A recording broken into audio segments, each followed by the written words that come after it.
Angelo, welcome to the Basketball Podcast and congrats on your book, The Next 4 Years Compete, Win, and Thrive in College Athletics. Chris, thank you so much, man. I'm in the middle of a good run of guests on your show, trying to follow up Derek Fisher and Joe Montaigne from Iowa Player Academy in New Jersey. So I'm just happy to be on that list, if you will.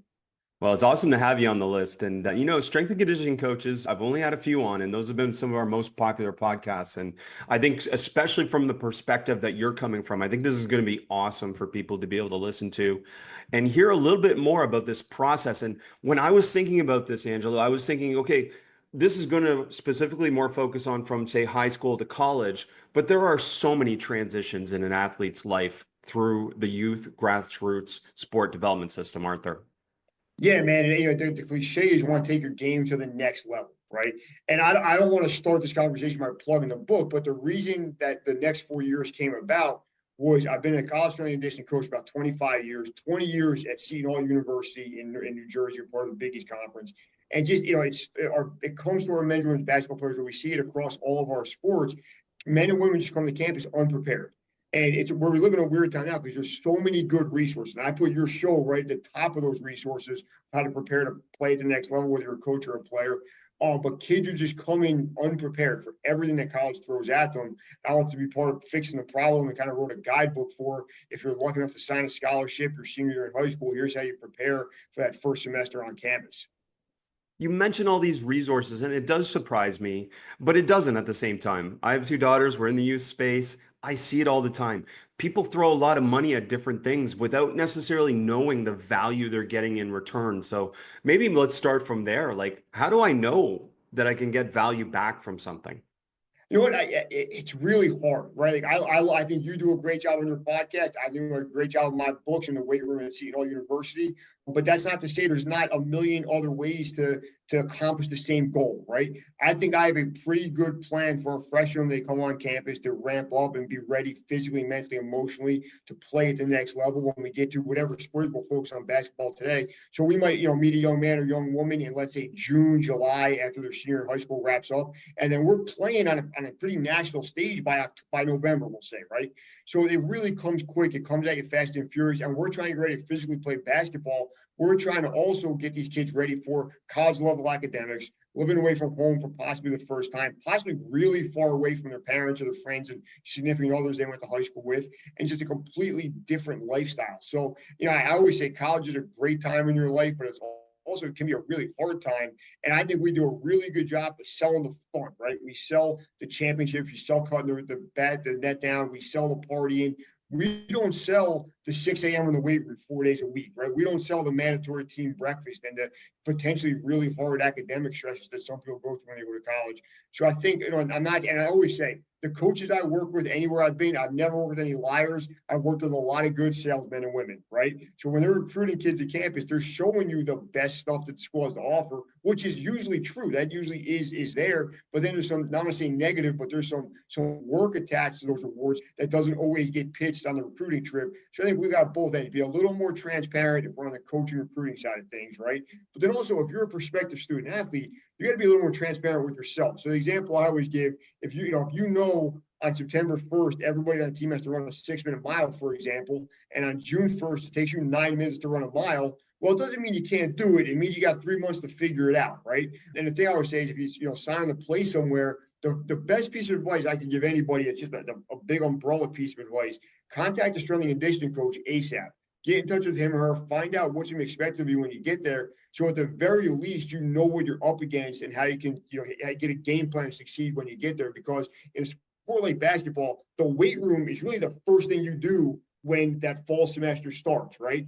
Practice is still maybe a couple weeks away, your regular team practice. Games are months away. So the weight room and the strength staff and the conditioning protocol stuff, that's going to be the first thing you're really submerged in when you get to campus. So you might as well, as soon as you can, get the information you need and help be doing an honest assessment of yourself and ready to succeed because you know what's going to be asked of you in that realm, if you will.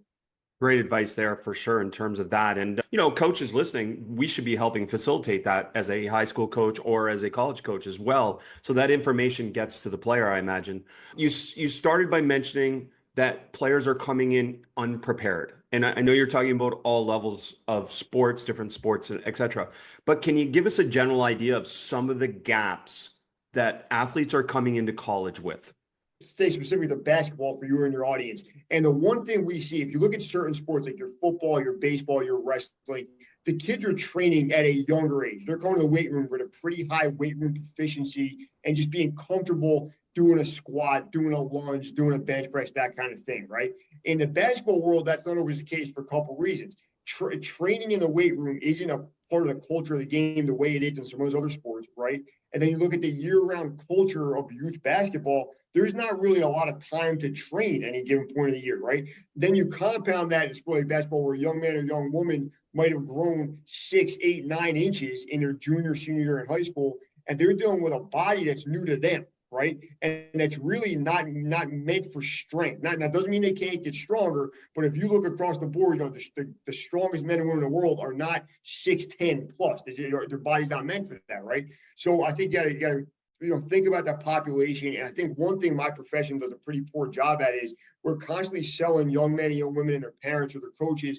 This is the highest level. We got to train like LeBron and Kevin Durant. This is very basketball specific. When in reality, even if you're a very physically mature person, you look like a grown man or woman when you're in high school. If your training age is 0, you really need to be building the foundation of that house, right? Get really good at your squats, really good at your jumps and landings, really good at your running mechanics. And then once you master all that, then go and train like an NBA or WNBA player. There's definitely a place for that, right? But I feel like a lot of people in my shoes, particularly in the private sector, want to sell the 3rd, 4th floor of the house and don't want to sell the foundation at all. So I think we've got to build the foundation and then build up from there. So you mentioned holistic kind of approach to all this because it's not just about the physical. It's not just about speed, stamina, strength, all these other things. It's about the mental health side and the mental toughness side of being able to handle these schedules.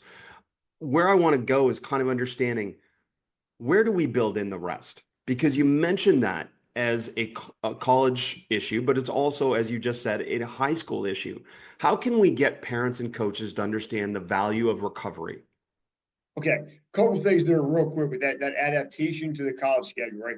2 things I say all the time that I think help young people out a little bit, help their coaches and their families out. Number one, if you look at the list of things that are stressors to a college student athlete, right? Being in shape, being okay in the weight room, passing conditioning tests are somewhere on that list for everybody, right?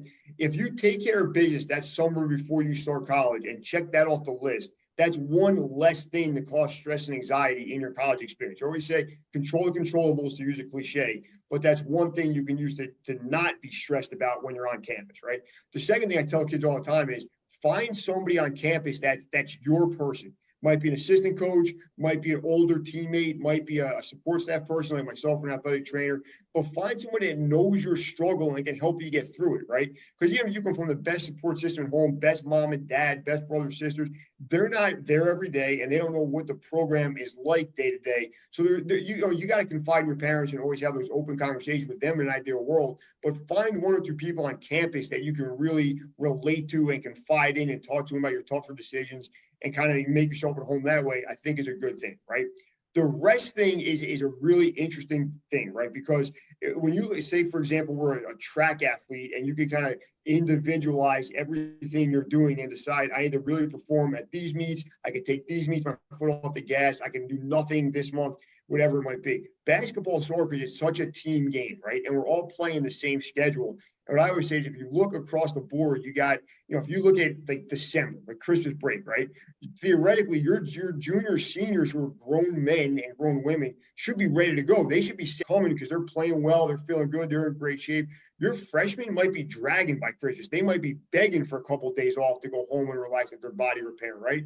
And then ideally, the goal is to kind of get that Christmas break for everybody and then come back and just really sprint through the finish line in March and kind of finish as strong as you possibly can. The one thing I think is the smartest thing to do if you're a college athlete is get to know your schedule as best as you possibly can and realize how you can succeed within that framework, right? So the one thing, a big part of rest recovery is nutrition, right?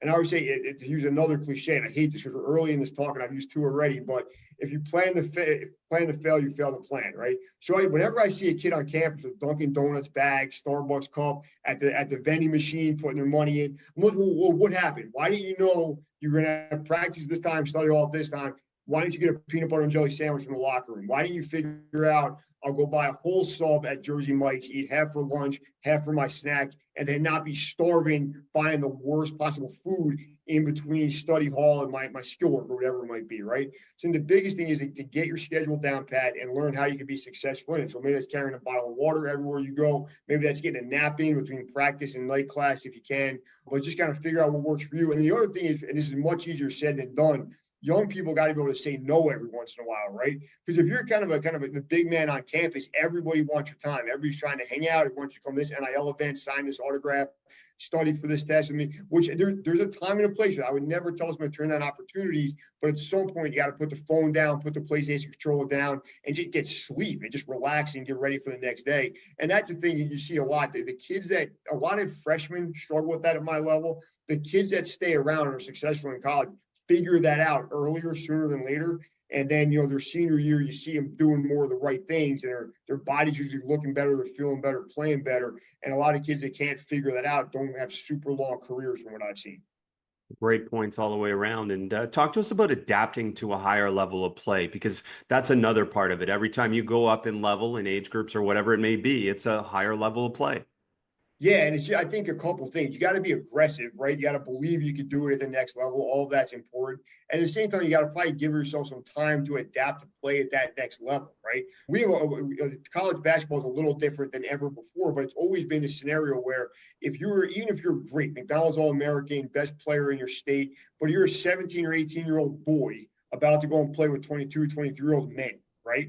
And now that situation's even exasperated by the transfer portal in the NIL world, or if you're playing with 23, 24-year-olds that may have had experience in 2 or 3 big conferences before they got to play you, and you're a freshman, right? So the transition is hard. It's going to be hard. But I think the key is listen to your coaches, keep working on your game, right? Learn the playbook inside out, know where you got to be at the right time, and then really lean into taking care of your body, because that's the one thing you really have control of as a college athlete, right? If the coach decides not to put you in on this defensive set, doesn't think you're going to match up well against this team, you might not. You really can't control that, right? But what you can absolutely control is being in great shape, having a good body composition as far as your body fat percentage is concerned, and being able to jump as high as you can, run as fast as you can for as long as you can, and be strong enough that if you get the nod to go in the game, you don't get pushed around and bullied by the person, your counterpart on the other team. So I think, and if you're a freshman, sophomore, and not playing a lot, that's unfortunate, right? Everybody wants to play and be on the floor, but this is a great time to start building your body and thinking about next year and putting some muscle mass on.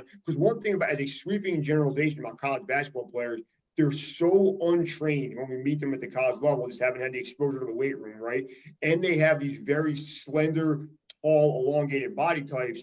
If they focus and train and eat right, drink right, hydrate right, sleep right, they can really make some huge gains in a couple of years, the way some of your like baseball players, wrestlers, or sprinters can't, because they've trained already and they're probably closer to genetic potential. Whereas most basketball kids we meet as freshmen in college can really make leaps and bounds of gains in those first couple of years of college. Coach, looking into the book, some top 10 lists, some different things like that help kind of give us digestible information, which I think is so important with the topics you're trying to deal with. What's one of kind of your favorite top 10 lists that kind of stimulates people the most? Yeah, man, I like to always talk about my top 10 favorite things overheard in the weight room. Because if you do this for 20 years, you end up having the same conversation multiple times per week across the board. And on the basketball side of things, they're always the same thing. It's I'm hungry is one, right? I always laugh at these guys, but I'm not hating on them. I love our basketball players. But it'll be like 9 a.m. and they're coming to the like, I didn't get a chance to eat breakfast. Like, why not? I've been up since 4. I ate breakfast and a snack already, right? We're doing a pretty good job in college of providing meals for these guys and providing food, but you got to get up early enough and eat it, right? So you got to, as I mentioned earlier in this talk we're having, you got to kind of look at your schedule and realize when you can eat around it, right? So, but if you look at the typical college basketball player, they're so tall and such, we'll call it just the slender, hard gainers. They should be eating all the time if they're trying to gain muscle mass, right? For most of the guys out there. So if you're saying you're hungry, you've already kind of dropped the ball a little bit and got to get back on that and drink some water and eat some. I can attest to that. I mean, and the food's so accessible nowadays. It's in the Yeah. locker room, there's snacks, there's food. Usually everything's catered in, and it's amazing to hear that, but I know that's still true. Yeah, and the other one I laugh at, but I do relate to it when somebody, man, my coach is crazy after practice, and I hear that a lot. And in my position, it's a little hard because I'm definitely on the coach's side, but at the same point, I empathize with the players. I always tell people is like, look at this from the coach's perspective, right? If you're a college, you have a lot of objectives in your life, right? It might be to play at a high level, get drafted, get a degree, have a good social life, be cool on social media, lock down some NLI money. Those are all your goals. Your coach has one goal: win basketball games, right? So I think a lot of times when we have these kind of headbuttings we see, it's a lot of times just a question of what motivates each party more than any party being objectively crazy, right? I mean, that's what we're seeing. We're just seeing one party has a bunch of different objectives they're trying to achieve, and the other party has a pretty singular objective, and they're kind of rewarded accordingly for that. So I think something you got to think about and kind of educate guys on a little bit younger than maybe they're getting out in the world outside of college athletics, right? The last one I get way too much. If we lift after practice, right?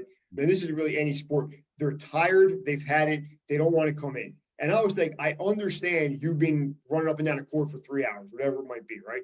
But if we don't train in season, and our in season is minimum 4 months out of the year, that's a third of the year your body's not getting better. And if you're really physiologically, it's getting worse, right? Because you're depleting it, you're being dehydrated, you're beating it up day after day after day, and we're not doing to build it back up. We're going to come back and do our off-season training, and you're going to be either where you were when we started or further behind. So you got to find a way to make that in-season training work and not lose all the muscle mass and all the athleticism, all the strength you put on in the off season. And that's just, it's way easier said than done. Because I'm not one of those guys that back when I was your age, this and that in their face. But I think at the same point, if you look at objectively, you just can't go that long without training. And one thing that's kind of cool about the social media era, you look at the NBA, the players and the teams and the strength coaches, and they're kind of showing you what they're doing a lot, right? So there's guys that are lifting on game day, after game at 10, 11 o'clock at night. When they fly into a new city, they go to a gym there. So I think it's kind of, and the NBA with 82 games in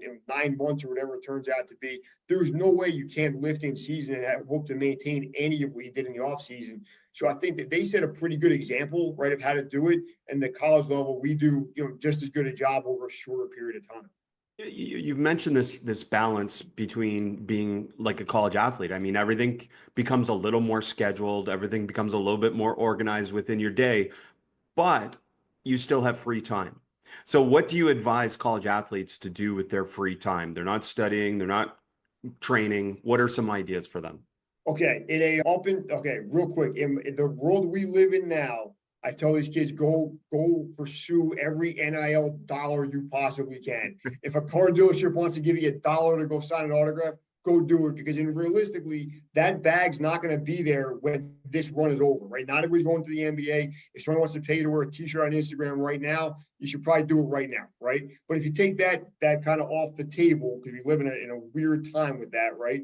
I think get away from the building, get away from the gym, and rest, whatever that means for you. If it's playing video games, if it's hanging out with your significant other, whatever it is. Because I think you've alluded to this on the show before. We romanticize extreme work ethic, right? Like we love the guy that's in the gym at 2 a.m. with no lights on, but in reality, he could have got that work done at 2 p.m. and be sleeping at night and probably be in a better situation than shooting, jumpers at 2 a.m. by himself, right? So I think it's got to be a balance. And I think in the world that I'm in, the performance world, if you will, we got to do a little bit of a job of selling that recovery, right? The gym is important, the squat rack's important, but the pool and the cold tub and the sauna and the foam rolling and the nutrition and the hydration, all that is probably just as important. And it's just not as cool to watch people do on Instagram or TikTok, but it's definitely as important. Yeah, it's amazing. It still counts whatever time of day you do it. I know that. And getting players to understand sleep and the value of sleep, you've alluded to it, but give us some more ideas. Like, how are some ways that you actually can help them understand not just the value, but how to get better sleep, whether it's a nap or a full night's sleep? I think the biggest thing is that the research is kind of showing is stay in a routine, right? If you go to bed every night at 11, say you sleep from 11 to 7, that's your sleep schedule. Stay in that as best as you possibly can. Now, that being said, it's really hard for basketball players, right? Because some days they're playing games that time. Sometimes they're not back to the hotel at that point. But as best you can, stay in a schedule, right? Go to bed at a certain time, wake up at a certain time. And then I think having a morning routine, so you can control a little bit in the basketball world, is also valuable, because that night routine is really not going to be up to you a lot of time. But if you say every day I wake up at 7 o'clock, I eat a similar breakfast every day at, say, 7:30, and then at 8 o'clock I go to the facility, I get my treatment, I do whatever it is from there. But try to have your day as routine as possible. And I think, in the college level, it's a little different, because you're not, every day is not the same. But if you hear some of the stories and read biographies, some of the greatest NBA players, they had about the same daily schedule, no matter where they were, no matter which stage in their career they were. It was, I woke up at time X, I went to the gym at time Y, I ate my lunch at this time, that kind of thing. So I think for longevity, just having a schedule and trying to sleep as part of that schedule as best as possible. And then I think trying to create an environment in your room that's conducive to sleep, right? So it's by keeping the temperature a little bit lower, having the best bed you can. This is an interesting idea. At college, you probably don't see a lot of different levels, but we spend a lot of time every July and August making sure that guys have the longer beds that they could sleep in, right? Because if you're in a dorm, the typical college freshman is not 7'2", right? So eventually you got to get the right size bed and the right size sheets and all that stuff, and just take care of business that way as best you can. And then the biggest thing is, set some alarms on your phone to tell you to put it down at some point. Because, and I'm not a hate social media guy, but I have a hard time going to bed at night, and I'm not nearly the level of public figure our players are. I can't imagine what it's like to get nonstop notifications 24 hours a day. Mostly people telling you how great you are. Sometimes people telling you how horrible you are, and you're trying to argue with them, and then just opportunities coming your way. So I think if you can kind of discipline yourself to, at 11 o'clock, the phone's going off and it's not coming back on until 7 or 8 a.m., you're probably in a better spot if you don't do those things. Absolutely. Good advice on phones and sleep and those different things that come with it. And then, of course, the other thing is balancing studying and study habits and, going to class and tutors and all the different things that they have. But let's focus specifically on study habits, because I think people don't think about this. I mean, coaches and athletes have some built-in tools already that work for athletic performance that also work for studying. So talk to us about studying. Okay. I think the most important thing is to have a plan again, and to look at the syllabus for your classes the way you look at the playbook or the schedule, right? So figure out what that means, figure out when your exams are. As a person who teaches classes and works in the athletic department, the most valuable thing you could do is get to know your professors, right? Get them on your side. Let them know, hey, I have to miss these 3 classes for games, but I want to do well in this class, right? Participate in class. I think a lot of times basketball players have a reputation of late, sitting in the back, only at the school to play basketball, right? And I'm not saying that's not true in some scenarios, but I'm also saying if you present yourself like that to all your professors, you can't be super upset when he or she doesn't give you the benefit of the doubt when you missed classes because the games, didn't do well on tests because you got back late on the flight the night before, stuff like that. So I think introduce yourself, make sure that the professors know who you are, right? And set yourself up for success that way. The other thing I think is look at your syllabuses and realize, okay, I have a test this day.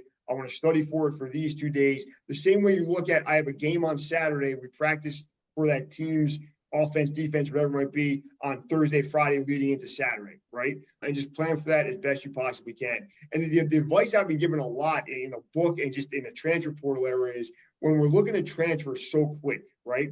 I think if the NBA or the WNBA is a realistic goal in your life, you have to make the decisions based on getting to that level, right? And if real NIL money, like tens of thousands of dollars or more, is in your life, your decision should be based on that.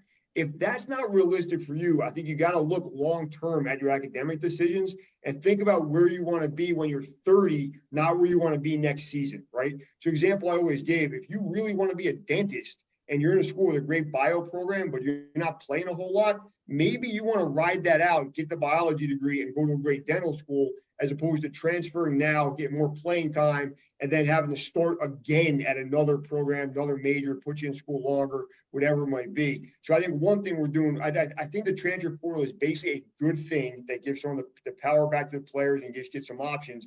But I think if you look at it only short term with basketball blinders on, you might be in a rough spot when you're an adult with a degree that's either worthless or worthless to you because you don't want to do anything with it. Such a great point. And, again, I love your book covering so many holistic areas, but also in the strength and conditioning space. I mean, you go beyond building physical strength. And I think that's what all great strength and conditioning coaches do. They teach resiliency, accountability, teamwork. And I know these are all a part of kind of your approach to this. Yeah. The way, getting your body as big and as physically strong as you possibly can is probably you could argue that's the foundation of being a good college athlete, right?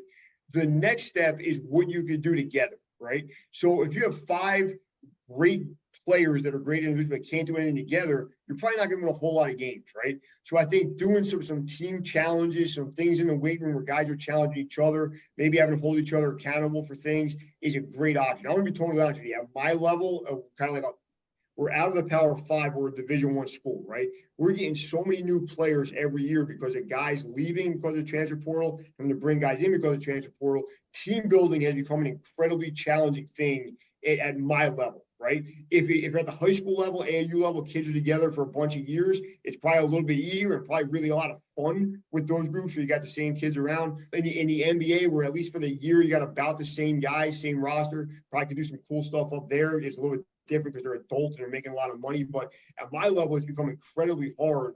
So I always say to people that a lot of strength coaches, a lot of sport coaches look at me and oh man, that's so cool. You get to do this job at the Big East, whatever. And yeah, it's great. There's a lot of great things about it. But the team aspect of it has really changed so drastically in the last 3 or 4 years. You only have a limited amount of time too. So usually in the summer, we try to do some team building type stuff in the weight room, right? And then hopefully some of that carries over throughout the year. It's such a cool thing that you can build all these different things, not off the court as well, but still in the context of the team. And I think another thing I wanted to ask you, especially when you mentioned some of the common kind of things that people say in the weight room, is what are some of the misconceptions that student athletes have about strength and conditioning that you have to counter right away? The biggest one in the basketball world, and this has been proven for like 30 years now, but it still comes up, is that if you lift weights, you're going to get big and bulky. It's going to throw off your shot. You're not going to be flexible. Now, if you lift weights like a bodybuilder and get jacked and can't finish your shot, that's going to have an effect on your playing time, right? But if you lift weights like a basketball player and maintain your flexibility and mobility and maintain your skill work, we know that's not going to happen, right? To some extent, you got to put your faith in the program you're doing. And the other thing is just for the majority of men and women out there, you don't have enough testosterone there without using steroids or performance-enhancing drugs. You're not going to become the Incredible Hulk. It's like 99% of us, right? So get after it, work hard, build some muscle mass, and then at that point, if you see it doing some things your game you don't like, you can always back off, right? The idea of I got too strong or I got too jacked, I don't really see that happening in real life a whole lot, right? I think we see sometimes with the NBA guys is they put on a lot of weight and then they want to blame the trainer, blame the strength coach, blame the program. I got too muscular to play. Well, did you just eat too much in the off season and you got too out of shape to play? I think that's sometimes blaming the wrong problem or the wrong variable in that equation. So I think that doesn't really happen a whole lot. I think the other thing that we see a lot if kind of battle social media is you always see the NBA guys that like to train. You see LeBron, you see Steph Curry, always doing very specific things. So the example I always give is a couple of years ago, Steph Curry, and we're an Under Armour school, right? So Steph, that doesn't matter to this example, but we're always laced into Steph Curry and his shoes and all that stuff. So Steph Curry made an Under Armour commercial where he's wearing a deprivation mask and he takes it off and he looks exhausted. It's a cool commercial, right? So that week I was answering tons of questions on oxygen deprivation masks. And I'm like, hold on, the research on those masks is questionable at best. Secondarily, we play 99% of our games at about sea level. I had to go play in Denver or Utah, something like that. So nothing in that commercial is anything we should be doing, right? I'm saying a lot of times you got to educate people against what they're seeing on the Gatorade Nike commercial. Also, real quick, no shade at all towards Gatorade or Nike. If they want to give me an NIL deal, I'll sign tomorrow. Let's go. But a lot of those commercials come out and say, well, that's a cool commercial, but it's not real life. I couldn't agree more. There, a lot of things, a lot of struggles in terms of people understanding, again, the value of something. And anyone that contacts me, and I get contacted a lot, I'm sure you do, from all these different companies saying, hey, this thing works, blah, blah, blah. I ask, show me the research. And generally, that's a good starting point for a conversation. If they don't have research, then I'm not sure it works. And talk to us about guidance and all these different tools and all these different pieces of equipment. People are always constantly selling, selling, selling. We don't need those to accomplish goals, do we? No, and I think I think when you get to the upper echelon of guys that are close to their physical maturity, right? They've been training for 5 or 6 years, and their nutrition's great, their hydration's great, their recovery's great. They're pretty close to genetic potential. Then some of those bells and whistles really become valuable, right? I think if we're talking about the NBA All-Star team and guys that have been in the league for 10 plus years, I think a lot of those things might be more than icing on the cake. They might be actual the thing that gives a guy an edge over somebody else, Because right? they're looking for like a really small improvement at that point or a Ex- refinement, right? As opposed to the macro. Exactly. And I think with the younger kids, whether it's AAU, high school, and even really the first couple of years of college, we got to look way more at the basics and you're really good at the basics. The example I would give is we do some pretty cool things with VBT, velocity-based training, which is how fast you're moving a ball, right? And I think for your upper echelon guys, that speed of movement as you go through a long season is a good thing to track. I think it makes sense, right? Now, once you can do a squat, tracking to the millimeter how fast the bar is moving kind of makes sense. But we're a lot of times selling that product to a population that doesn't know how to squat yet. So I think we got to learn the movements, and then we can start tracking and seeing what we're doing and making those small changes. But I think if you're a younger player, just getting really good at your basics, squat, lunge, push, pull, jump, land, pretty basic running mechanics, you can set yourself apart from the pack early. And then if you stay with it and you get to be, 23, 25, then start looking at those really high-end things that might give you 1 or 2% differences. When you're 13 or 14, you got to make a 20% definite decision to really get better than your peers most of the time. That's what I've seen. Is that about what you see, Chris? A good friend of mine, Scott Lynn, is a professor of biomechanics at Cal State Fullerton, and he still has a picture of my daughter when she was basically doing the perfect squat, right? And you just know that throughout life, you start to lose that capability. And that's where a lot of this comes back to flexibility and suppleness, right? Which is something that can be improved by every athlete. So talk to us about that part of it, because you mentioned the basic technique. To be able to do a lot of basic technique, you need to maintain this flexibility, this suppleness. Yeah, and it's really got to be a part of your daily routine, right? Or at least every day you work out or train. An example I always give is this: if you don't do anything, right? If you take a 1 or 2 year old like your daughter and they're moving perfect, right? Just as you get older, number one, you get taller and you stretch out that system in your soft tissue, right? Your skeleton grows. On top of that, eventually things just start to not work as well because of the lifestyle we live, right? We sit down so many hours a day. We normally sleep in pretty strong flexion, with the knees pulled somewhat towards our chest and hunched over. We wear shoes constantly, and some of the shoes you wear are probably really good for us long term. Some of the shoes we choose are probably not great for us long term, right? And we just kind of get worse at moving as we get older. Now, for basketball athletes, you're maturing, you're getting really tall, really fast, and a lot of times, right, compared to other human beings. And then we're doing these same repetitive movements over and over and over again. Well, eventually your body's going to develop some immobility, some imbalances, and some lack of flexibility, right? So this is easier said than done, but if you can get kids to buy into some kind of dynamic warm-up, right? If you leave a group of basketball kids on the court by themselves before practice, they'll shoot, right? And then it'll be like, all right, let's go, let's get ready to go. When in reality, that's probably where you want to start, get warmed up, get all the sweat going, but shooting, riding a bike, jogging around the court, whatever it is. And then let's get all our joints moving the way they should move, right?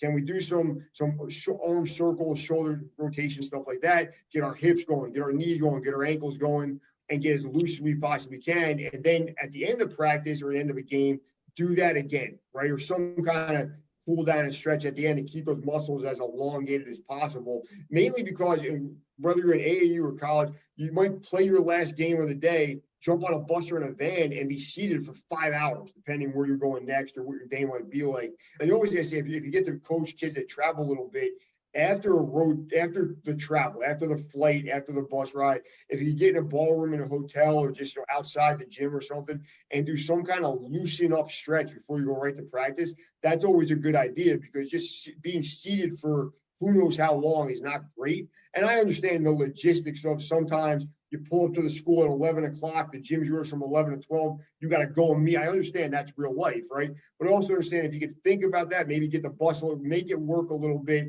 and give yourself some time in the front of the back end of your real hardcore activity over time, that's an investment that should pay off.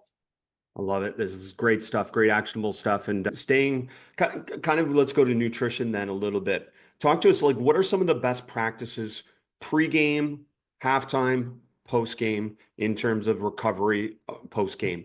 But talk to us about some of the best practices for nutrition. Okay, so pre-game or pre-workout. So let's say let's say you're playing a night game. Let's say you had at mid-afternoon, you had some kind of team meal kind of thing, right? I think some kind of lean protein, fish, steak, maybe some ground beef is a good option. Some kind of clean carbohydrate, maybe a rice, and then some kind of vegetable, probably what you want to do ideally, right? And then right before we train, or if we're training early in the morning, I usually tell people to try to get something, a little bit of protein, a little bit of fat, decent amount of carbohydrates, right? So exactly, a peanut butter and jelly sandwich on whole grain bread is a pretty good option. You got your fat and your protein in peanut butter, you got your quick sugars in a jelly, and you got your complex carbohydrates in a bread, right? And I think, and then I pretty much leave up to the players. I think generally some kind of electrolyte replacement, like a Gatorade, is probably a good way to go. Maybe some sugar. A lot of the Gatorade products have a lot of sugar already, but your Powerade, stuff like that. And then post-game, this is the hardest one. You want to start thinking about recovery for the next day, the next practice. So everyone wants to grab pizza, grab a sub, and so, if you're of age, maybe go out and have a couple of drinks if you're in the NBA possibly. But I think realistically what you want to look at is drink as much water as you possibly can, because you're probably pretty dehydrated, right? Look for a good protein source right away. So whether that's eggs, turkey, chicken, beef, something like that. Get some vegetables in for your micronutrients, and just a good, clean, healthy dinner, probably 1,000+ calories. You probably burnt that much, burnt a lot of calories during the game. Water throughout the night, and then try to get back on the breakfast train the next morning and get back on your schedule. But just look at, after a game, after a practice, your body's depleted, put back in what it needs, and then try to get ready for the next day. Are you finding it's primarily protein deficits? I mean, as I get older, I know the importance of protein for me, and I have a wife that researches it, but I see that in so many athletes as just a huge protein deficit and so many carbohydrates. Yeah, as far as they're eating too many carbohydrates, right? And I think not getting enough protein, right? Which is important for muscle recovery, for, increased risk, injury prevention, all these different things. Yeah, and then I think what you see, we saw a lot in the previous version of college sports, say before 2020.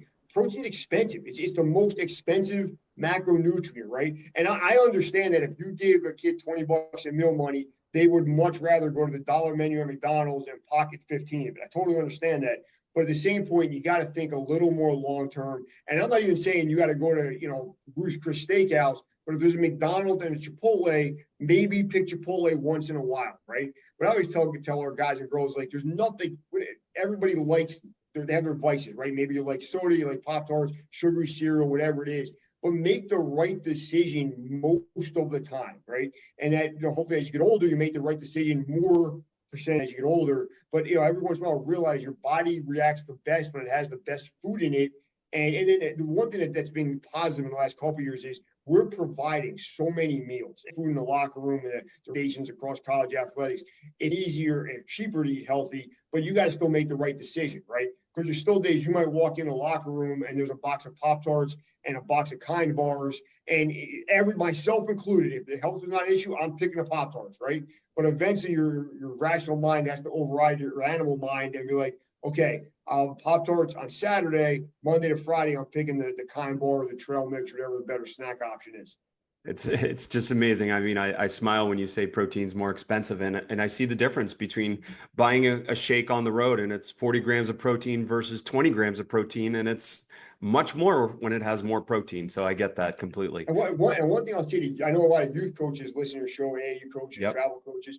If you could help with that a little bit, right? If you could have the shakes that are $4 each in 7-Eleven, but you could buy them at a wholesale place for say $2, have them with you, take them with you. Maybe you got to collect money from the parents before the season, something like that. But I think if you a lot of times, if you give kids or players the choice, they'll make the right choice. If you put them in a position where they can't make the right choice, they have to make the wrong choice, right? So I think you provide some of that stuff as a coach, plan ahead and be like, all right, we're playing 3 games in this tournament.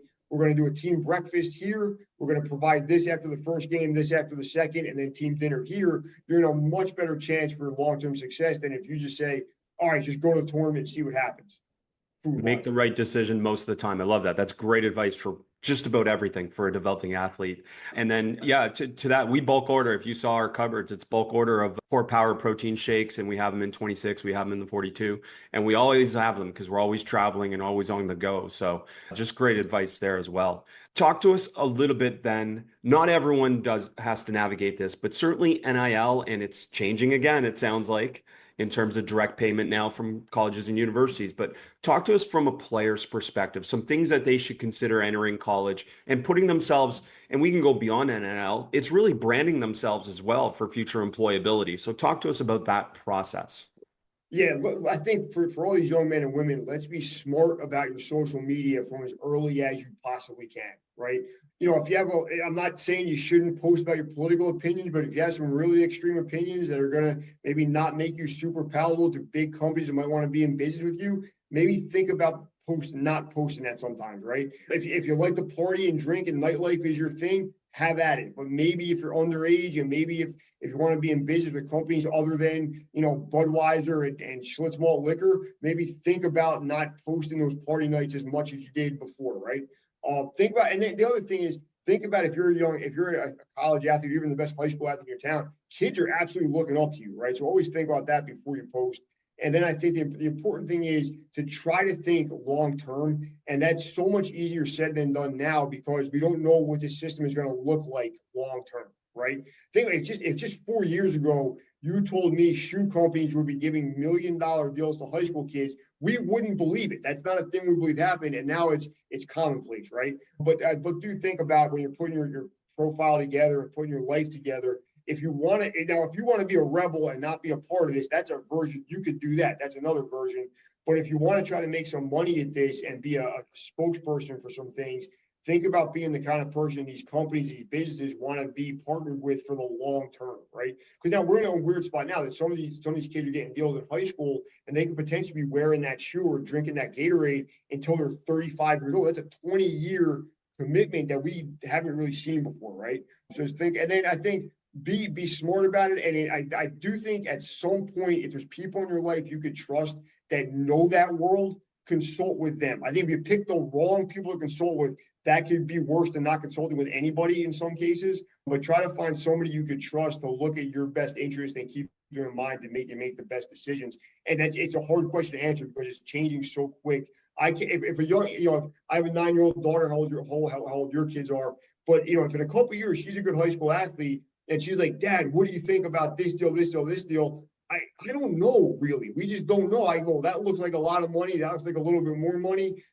We got to call a lawyer. You know what I mean? But, try to find some people you can trust to get good advice when you can, which is easier said than done because the laws are changing so quickly. Well, let's hope they both have those problems or they all have those problems because those are good things for the players and the athletes to be able to kind of figure out, navigate. They're getting compensated, right? Nobody's ever come to my office and said, man, Angelo, I got too much money. I don't know what to do with it. This is a rough day for me. I'll make a quick basketball joke with you real quick. Pre-NIL era, right about 2017, we had a really good men's team at Seton Hall. We were really on a good run. And we had 3 players they were the face of the university. They were senior. They were on everything. They were on billboards. They were on buses. They were on the tickets that we gave out at the games. They were on everything, right? And I used to joke around with them all the time because I would pull up at a red light and a bus would pull up next to me with their faces on it. And I always had the same 2 questions. 1, how are these guys not getting paid for this?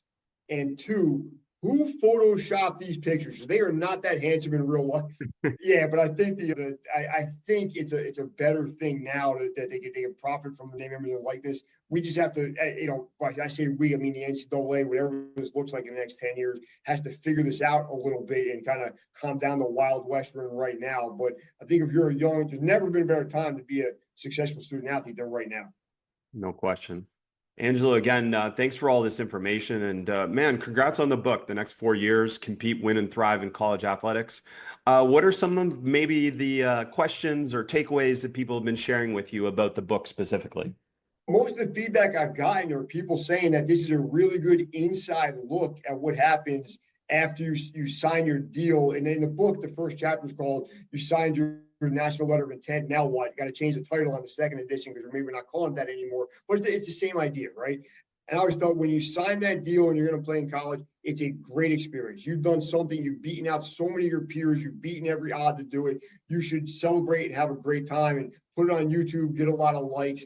But the next day, you got to wake up and go back to work, right? But I would say too many families look at signing a college scholarship as reaching the finish line, when in reality, that's just your next starting line, right? And if you really want to succeed, take it seriously from the beginning. Contact your coaches, whether it's a strength coach, assistant coach, whatever it is.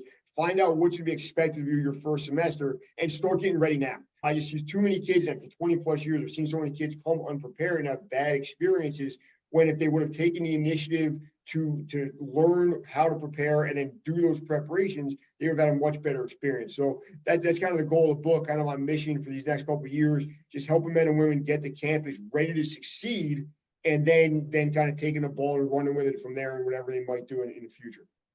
It's awesome. Awesome stuff. Great idea for the book. And, again, congratulations on it. And it's nice to have those practical insights from someone who's been an insider in so many levels of college athletics for so long. So, Angelo, thank you for sharing with us. Chris, thank you so much. Keep up the great work, man.